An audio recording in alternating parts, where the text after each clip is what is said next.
As we come on the air first here tonight at 5, we're in the courtroom in downtown Louisville, keeping an eye on the Keyshawn Stewart case. It is now headed to the jury within the last few minutes. Hello, everybody, and thanks for joining us. I'm Doug Proffitt. And I'm Connie Leonard. Before it went to the jury, of course, the defense and prosecution gave their closing arguments. Police say Keyshawn Stewart shot and killed 37-year-old Fred O'Bannon Jr. in November of 2021. O'Bannon was working for Louisville Paving and Construction at a construction site along I-264. That's the Waterson at Dixie Highway.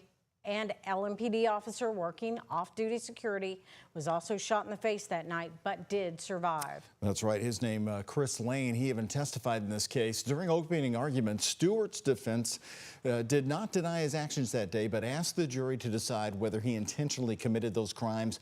They claim he was attempting to carjack O'Bannon, but did not set out with the intention of murder. Now, WHAS11's Jose Alonso, photojournalist Aspen Hester, covering the late breaking developments from the courthouse. And Jose, where do we stand at this moment? Doug, like you just said, that jury is under deliberations at this moment in the courtroom just here behind me in downtown Louisville. But I want to get to, we're going to hear from the defense and the prosecution, but the defense, Keyshawn Stewart's defense, speaking with the jury on their closing arguments for more than an hour before pleading them to find him not guilty by reason of insanity. The defense didn't deny that Stewart was around the Waterson and Dixie Highway during November of 2021, but told the jury they didn't believe certain details added up from the weapons being tied to Stewart and his panicked reaction to emergency medical treatment he received after being shot by Sergeant Chris Lane. Stewart's defense says he's been suffering from mental illness before this crime even occurred. The system failed him. The more obvious symptoms that he had would kind of ebb and flow, like Dr. McBride told you all about. Nothing presents the exact same way every single day for every single person. So you had good days, and you'd have bad days. In this trial, we also heard testimony from Sergeant Lane, who claimed Stewart was the person who shot him in the face. The prosecution doubled down on his testimony within their closing arguments. Mr. Carson witnessed the defendant shoot Fred O'Bannon. The defendant was in possession of the gun. Sergeant Lane saw it, Officer Dillon saw it, in possession of the gun that fired the casing found in Mr. O'Bannon's truck. The defendant's DNA was on the gun.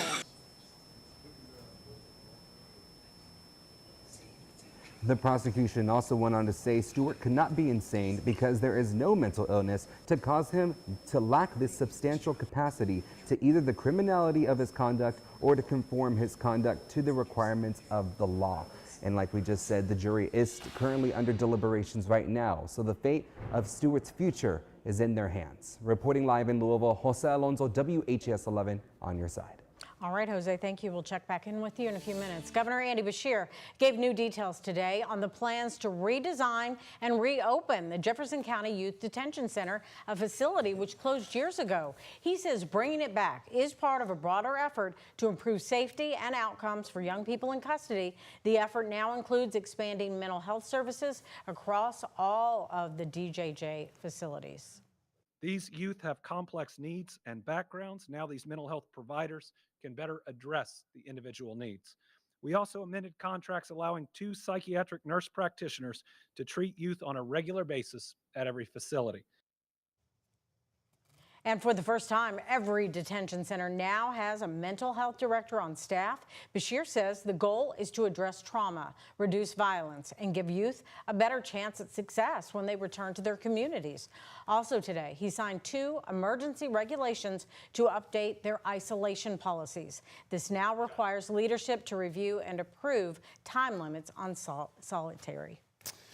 Well, this week, you heard Jimmy Kimmel right here on ABC thank Kentucky Senator Rand Paul for his stance on protecting free speech. Paul and Congressman Thomas Massie are front and center on the top political issues facing our country right now, often disagreeing with President Donald Trump. Today, both Republicans appeared in LaGrange and Shelbyville as the senator is helping Massie's reelection campaign. WHAS11's political reporter Isaiah Kim Martinez and a senior photojournalist Alyssa Newton are in both Shelby and Oldham counties.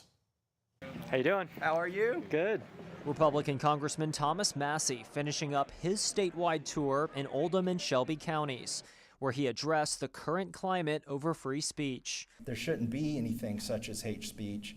There's hateful speech, but you should be allowed to say it. We want to know, if you're a hateful person, I want to know who you are. A self-proclaimed free speech absolutist, the Northern Kentuckian talked about the issue in front of a packed crowd in LaGrange. That's the only way to get to the truth, is to have two sides of the argument and let everybody talk about it.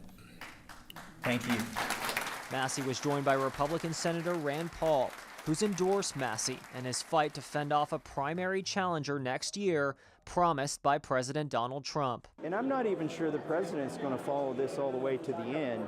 He doesn't like to back a loser, and if somebody gets in this race and they're not winning, I think he'll drop them like a hot potato. Trump has vowed to unseat Massey for his opposition to his big beautiful bill, strike on Iran, and of course, Massey's petition for the complete release of the Epstein files, which he now says he has the support to force a vote on the House floor next month. So when we go back to Congress, when we reconvene, I'll have 218 signatures, and we will get a vote on this. We followed along as Massey and Paul also made a stop at a distillery in Shelbyville. Sitting up front, Kelly Robertson Hoke liked what she heard about the effort to unseal Epstein records. I love Donald Trump's, the things that he's done, but I think in the places where he said he would do something, he was the one who said, promises made, promises kept. So in my mind, then that needs to go for the Epstein files too. Looming over all of this is a wide open race to replace Senator Mitch McConnell next year. I've said I'll keep all my degrees of freedom open till January. Massey has not said he's interested, but he also hasn't ruled it out. He gave this hypothetical involving Republican Senate candidate Daniel Cameron, who himself is rumored in D.C. to be a potential primary challenger for Massey's congressional seat. If Cameron got in my race and I got in the Senate race, I would start out as the front runner. You believe so? Yeah, I don't, but you know, it's a long race and I haven't accumulated the resources, but I would have an ability to raise money nationally. I asked Senator Paul about that. I just hope it's not against me. No, I don't think he's going to get in the Senate race. I think he's going to stay in the House race. By the way, on the free speech issue, Democratic Governor Andy Beshear today said the FCC chair's threats, his words, against TV networks violate the First Amendment. He called it a, quote, major overstep. Doug, Connie. Isaiah, thank you very much. Still, we've got the persistent scattered showers around Kentucky. Anna, they're not as heavy, though. Yeah. But I think we are past the drought stage. That's right. We're looking ahead to tomorrow. It's going to be so nice out there. Yeah, a lot more sunshine returning just in time for your Friday and the weekend. Fantastic weather for all of the outdoor plans going on across Kentucky. Anna, for the first weekend of fall. Satellite and radar, yes, we've had persistent cloud cover again today. Some spotty shower activity, sprinkles in the Louisville metro, more showers closer to Cincinnati and also south of the parkways, more rumbles of thunder down in south central Kentucky around Bowling Green. But I want to show you this stat. As we know, August was a dry month for us, and it's what really kicked off our drought status here in Kentuckiana. The Louisville airport picked up less than 1.5 inches of rainfall the entire month of August. Just yesterday evening before midnight, we picked up almost 2 inches of rainfall. So we had more rainfall last night compared to the entire month of August. We are mostly dry, trying to see a few peaks of blue sky here. Temperatures are in the 70s. And as we carry on throughout this evening, we are expecting more breaks in the cloud cover, clear skies overnight. That could lead to some patchy fog by the morning. Expect to start off tomorrow with those temperatures in the 50s outside of the city, near 60 degrees in Louisville. But we will take a look at that sunnier forecast for your Friday and the weekend. That's coming up here in just a bit, guys. All right. Thank you, Mallory. And we've got an update for you this day about a rash of vandalism at several cemeteries in Hardin County. The Hardin County Sheriff's Office arrested 4 people after more than 24 reports of vandalism and theft. And take a look at your screen and the damage at one of those cemeteries, Elizabethtown Memorial Gardens Cemetery. The Sheriff's Office says on Monday it found evidence of stolen and vandalized property at local scrap yards. Deputies arrested 4 men from Radcliffe who all now face felony charges. Also new here for you tonight at 5, a Floyd County, Indiana Fire Department can now replace their aging gear, nearly 2 decades old. The Highlander Fire Protection District received $150,000 in federal funding for desperately needed equipment. WHAS11's Alexandra Goldberg is talking to firefighters about what this life-saving help really means. The Highlander Fire Protection District's Cody Macon says this gear has far outlived its lifespan. The manufacture date was 2008, so it expired in 2018, so it's 7 years past expiration. A lot of our helmets are very old, they're falling out, the insides, we call relics in here. Very soon, all of this will be replaced. The department in Floyd County is getting just under $150,000 in a federal grant for new equipment. They're super excited. My phone blew up all night last night. Macon says it's been a long time coming, but these grants are competitive. Federal funding has decreased, so that competition really has increased substantially over the past few years. Take a look again. This is the outdated gear Macon says is a daily danger for his team. The Nomex hoods have stretched out. What that does, that leaves their skin around their face exposed, leads them to burns. You can see just how old, there's tears in it, there's wears in it, there's holes. He says a safety officer's biggest fear. That can be very unnerving at night. Their stuff's not properly protecting them. It's very hard to tell their families that if, God forbid, something were to happen to them. When crews get back from the scene, they go through a rigorous process to clean their gear of cancer-causing agents.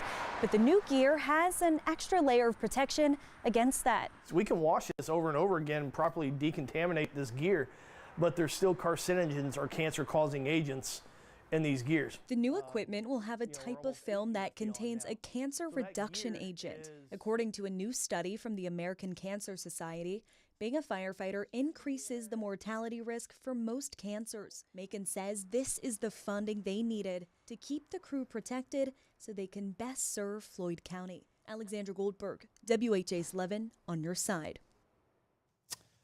And the FEMA grant is issued through the U.S. Department of Homeland Security. Funeral arrangements for Jefferson County Sheriff John Aubrey were announced today. Sheriff Aubrey served for 27 years and was recently named the 2025 Sheriff of the Year by the National Sheriff's Association. He was also a colonel with the U.S. Army and former chief of police with LMPD. Visitation is Wednesday, October 1st from 11 to 6 p.m. at the Southeast Christian Church right off of Blankenbaker Parkway. His funeral service is Thursday, October 2nd at 10:30 in the morning. Same location. Sheriff Aubrey dedicated 55 years to public service and died Tuesday night at the age of 86.